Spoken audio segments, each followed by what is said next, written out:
Good morning. নতুন একটা ভিডিওতে স্বাগতম। আর এই হলো আমার সব থেকে ভালো সময় কাটানো। তোমরা নিশ্চয়ই জেনেই গেছো যে এই টাইমটা আমার সব থেকে ভালো সময় কাটে।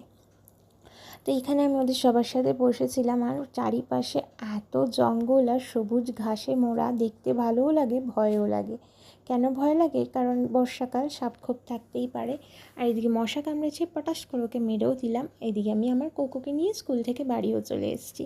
জানো তো, আজকে আর বাবু আমাদেরকে আনতে যেতে পারেনি, তার কারণ বাবুর রয়েছে পূর্ণিমার পুজো। সেই কারণে আমরা মা মেয়েতে মিলে দুজনে ভ্যানে করে চলে আসলাম। বেশ আনন্দেই কাটলো। কোকোকে নিয়ে ভ্যানে করে এসেছি, কোকো ভীষণ খুশি হয়েছে। টোটো করে তো সব সময় আসি, ভ্যানে খুব একটা চড়া হয় না।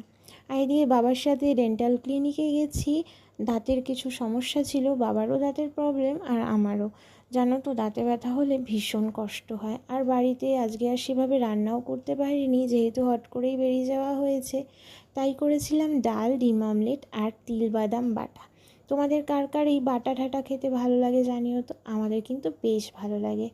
জানো তো, নিজের জীবন থেকে উপলব্ধি করতে পারি, মানুষ কিন্তু তোমার ভালোটাকে খুব স্বল্প সময়েই ভুলে যায়, খুব দ্রুত ভুলে যায়। কিন্তু তোমার খারাপটা, সেটা মানুষ খুব দীর্ঘমেয়াদী, দীর্ঘদিন ধরে তো মনে রাখে, আর সেটা তোমাকে বারবার মনেও করিয়ে দেয়। কিন্তু তুমি কী ভালো করেছো, কী ভালো করছো, সেটা বারবার তোমায় মনে করাবে না। কী খারাপ করেছিলে, কী খারাপ করবে, করছো, সেটা কিন্তু বারবার মনে করিয়ে দেবে। তাই যত পারো ভালো করার চেষ্টা করো। যদিও যতই ভালো করো, খারাপ একটা থেকেই যায়। কারোর যদি স্বভাব থাকে তোমার খারাপ বের করবে, সে তোমার খারাপটা বের করেই ছাড়বে, তাতে তুমি যতই ভালো করো। তো যাই হোক, এই দেখো আমি আমার কাজগুলো সেরে নিচ্ছি। আর আজকে যেহেতু বললাম সেরকম কিছু রান্না করিনি, তো মাও বললো আর বেশি কিছু রান্না করতে হবে না, তোর তো এমনিই শরীরটা ভালো না, যা আছে ওই দিয়েই হয়ে যাবে। আর গরম গরম ডাল, তার সাথে হচ্ছে ডিম অমলেট আর তিল বাটা, আমাদের কিন্তু আর কিছুই লাগে না। আর বাবুর জন্য পেঁয়াজ সোমবার দিয়ে ডাল করেছিলাম, সেটা আর তোমাদেরকে দেখানো হয়নি।